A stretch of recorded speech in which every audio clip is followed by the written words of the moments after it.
प्रधानमंत्री नरेंद्र मोदी आज मंगलवार को चंडीगढ़ पहुंचे और चंडीगढ़ पुलिस द्वारा 3 नए आपराधिक कानूनों पर आयोजित प्रदर्शनी का निरीक्षण किया।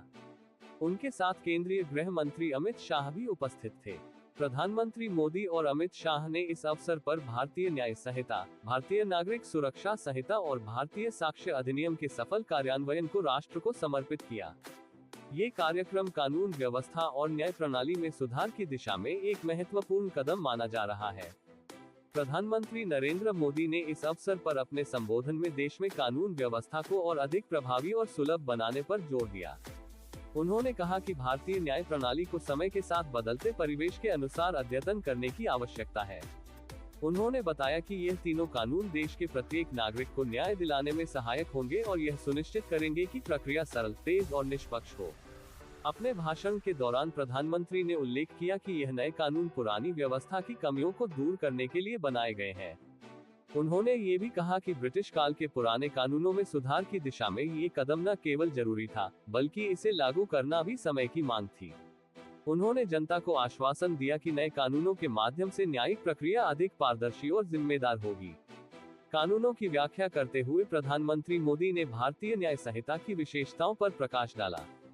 उन्होंने बताया कि यह कानून अपराधों को वर्गीकृत करने, उनके निपटारे और सजा सुनिश्चित करने की दिशा में व्यापक और स्पष्ट दिशा निर्देश प्रदान करता है। इसके साथ ही भारतीय नागरिक सुरक्षा संहिता देश के नागरिकों की सुरक्षा और उनके अधिकारों की रक्षा के लिए विशेष प्रावधान करती है। वहीं भारतीय साक्ष्य अधिनियम न्याय प्रक्रिया में साक्ष्यों की भूमिका को और अधिक सशक्त और स्पष्ट बनाने का कार्य करता है। प्रधानमंत्री ने अपने संबोधन में पुलिस और न्यायिक संस्थाओं की भूमिका पर भी जोर दिया। उन्होंने कहा कि देश की कानून व्यवस्था को प्रभावी बनाने में पुलिस और न्यायपालिका की भागीदारी बेहद महत्वपूर्ण है। उन्होंने पुलिस बल की सराहना की और उन्हें और अधिक समर्पण और निष्ठा से कार्य करने के लिए प्रेरित किया। प्रधानमंत्री ने जनता से अपील की कि वे इन कानूनों को समझें और अपने अधिकारों तथा कर्तव्यों के प्रति जागरूक हों। उन्होंने कहा कि एक सशक्त समाज तभी बन सकता है जब प्रत्येक नागरिक अपने अधिकारों के साथ साथ अपने कर्तव्यों को भी गंभीरता से निभाए। इस अवसर पर प्रधानमंत्री नरेंद्र मोदी ने तकनीकी नवाचारों के महत्व पर भी चर्चा की। उन्होंने बताया कि डिजिटल तकनीक के माध्यम से न्याय प्रक्रिया को और अधिक तेज और प्रभावी बनाया जा सकता है। उन्होंने उदाहरण दिया कि कैसे डिजिटल प्लेटफॉर्म के माध्यम से केस फाइलिंग, सुनवाई और साक्ष्य प्रबंधन को सरल और सुलभ बनाया जा सकता है। प्रधानमंत्री ने कहा कि नए कानूनों का उद्देश्य केवल अपराधियों को सजा देना नहीं, बल्कि समाज में अपराध की प्रवृत्ति को समाप्त करना भी है। उन्होंने ये भी कहा कि यह कानून देश की संस्कृति और परंपरा के अनुरूप बनाए गए हैं, ताकि हर वर्ग और समुदाय को न्याय मिल सके। अमित शाह ने भी इस अवसर पर अपने विचार साझा किए। उन्होंने कहा कि यह कानून केवल कानूनी प्रक्रिया को सुधारने का माध्यम नहीं, बल्कि एक नई शुरुआत है। उन्होंने इस बात पर जोर दिया कि इन कानूनों के माध्यम से देश की न्याय प्रणाली और अधिक सशक्त और प्रगतिशील बनेगी। प्रधानमंत्री और गृह मंत्री का ये दौरा न केवल कानूनों के प्रचार प्रसार के लिए महत्वपूर्ण था, बल्कि यह जनता और प्रशासन के बीच विश्वास बढ़ाने का भी एक प्रयास था। जनता ने प्रधानमंत्री और गृह मंत्री की उपस्थिति को सराहा और उनके इस कदम का स्वागत किया। कार्यक्रम का समापन प्रधानमंत्री नरेंद्र मोदी के इस संदेश के साथ हुआ कि देश की प्रगति के लिए एक मजबूत और निष्पक्ष न्याय प्रणाली का होना अनिवार्य है। उन्होंने इस दिशा में और भी सुधारात्मक कदम उठाने का संकल्प लिया और जनता से सहयोग की अपील की। प्रधानमंत्री श्री नरेंद्र मोदी द्वारा राष्ट्र को समर्पण किया जा रहा है।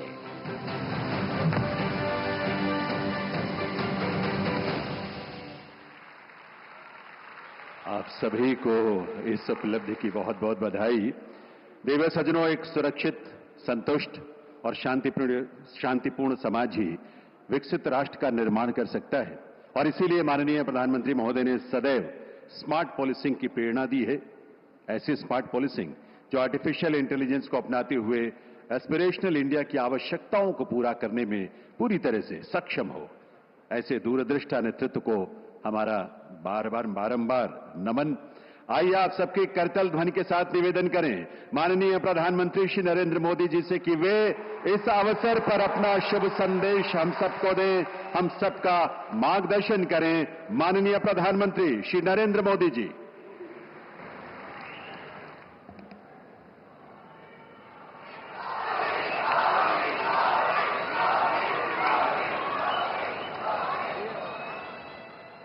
केंद्रीय मंत्रिमंडल में मेरे साथी श्रीमान अमित शाह,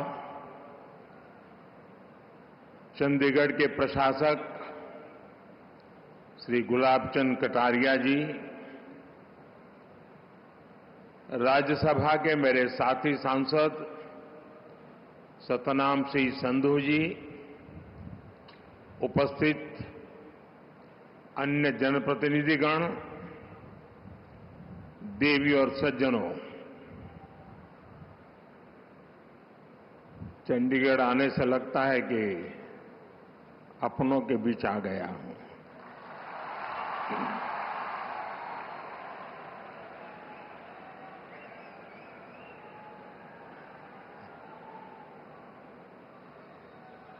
चंडीगढ़ की पहचान शक्ति स्वरूपा मां चंडी का नाम से जुड़ी है। मां चंडी यानी शक्ति का वह स्वरूप जिससे सत्य और न्याय की स्थापना होती है। यही भावना भारतीय न्याय संहिता, नागरिक सुरक्षा संहिता के पूरे प्रारूप का आधार भी है। एक ऐसे समय में जब देश विकसित भारत का संकल्प लेकर आगे बढ़ रहा है, जब संविधान के 75 वर्ष हुए हैं, तब संविधान की भावना से प्रेरित भारतीय न्याय संहिता का प्रभाव प्रारंभ होना, उसका प्रभाव में आना एक बहुत बड़ी शुरुआत है। देश के नागरिकों के लिए हमारे संविधान ने जिन आदर्शों की कल्पना की थी, उन्हें पूरा करने की दिशा में ये ठोस प्रयास है। ये कानून कैसे अमल में लाए जाएंगे, अभी मैं इसका लाइव डेमो देख रहा था और मैं भी यहां सबसे आग्रह करता हूं कि समय निकाल करके इस लाइव डेमो को जरूर देखें। लॉ के स्टूडेंट देखें, बार के साथी देखें, जुडिशरी के भी साथियों को अगर सुविधा हो वे भी देखें। मैं इस अवसर पर सभी देशवासियों को भारतीय न्याय संहिता, नागरिक संहिता के लागू होने की अनेक अनेक शुभकामनाएं देता हूं और चंडीगढ़ प्रशासन से जुड़े सबको बधाई देता हूं। साथियों, देश की नई न्याय संहिता अपने आप में जितना समग्र दस्तावेज है, इसको बनाने की प्रक्रिया भी उतनी ही व्यापक रही है। इसमें देश के कितने ही महान संविधानविदों और कानूनविदों की मेहनत जुड़ी है। गृह मंत्रालय ने इसे लेकर जनवरी 2020 में सुझाव मांगे थे। इसमें देश के मुख्य न्यायाधीशों का सुझाव और मार्गदर्शन रहा। इनमें हाई कोर्ट्स के चीफ जस्टिस, उन्होंने भरपूर सहयोग दिया। देश का supreme court, 16 high court, judicial academies अनेकों लॉ इंस्टीट्यूशंस, सिविल सोसाइटी के लोग, अन्य बुद्धिजीवी, इन सब ने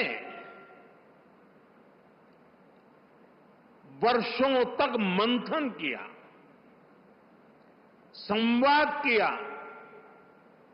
अपने अनुभवों को पिरोया। आधुनिक परिप्रेक्ष्य में देश की जरूरतों पर चर्चा की गई। आजादी के 7 दशकों में न्याय व्यवस्था के सामने जो चैलेंजेज आए, उन पर गहन मंथन किया गया। हर कानून का व्यवहारिक पक्ष देखा गया, फ्यूचरिस्टिक पैरामीटर्स पर उसे कसा गया। तब भारतीय न्याय संहिता अपने इस स्वरूप में हमारे सामने आई है। मैं इसके लिए देश के सुप्रीम कोर्ट का, ऑनरेबल जजेस का, देश की सभी हाई कोर्ट्स का, विशेषकर हरियाणा पंजाब हाई कोर्ट का मैं विशेष आभार प्रकट करता हूं।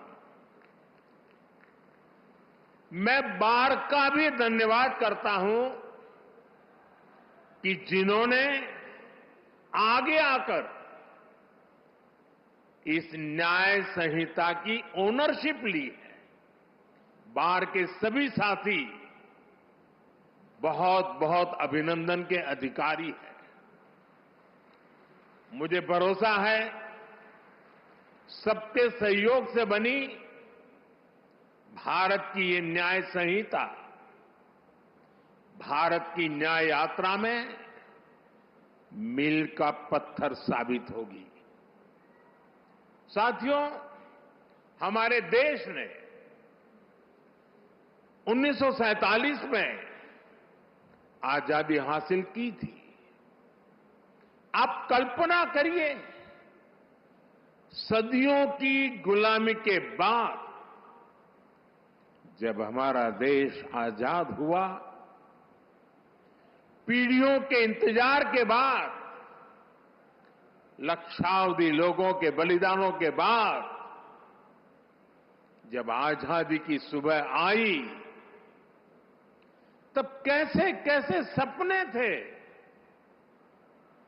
देश में कितना उत्साह था। देशवासियों ने भी सोचा था अंग्रेज गए हैं तो अंग्रेजी कानूनों से भी मुक्ति मिलेगी। अंग्रेजों के अत्याचार का, उनके शोषण का जरिया ये कानून ही तो थे। ये कानून बनाए भी तब गए थे जब अंग्रेजी सत्ता भारत पर अपना शिकंजा बनाए रखने के लिए कुछ भी करने को तैयार थी।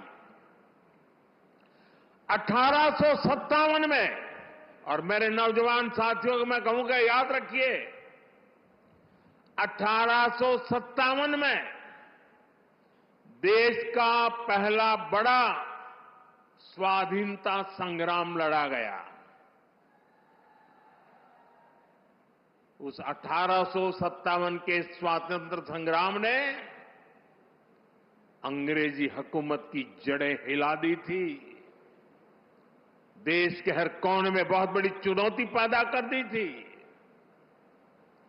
तब जाकर के उसके जवाब में अंग्रेज 1860 में, 3 साल के बाद,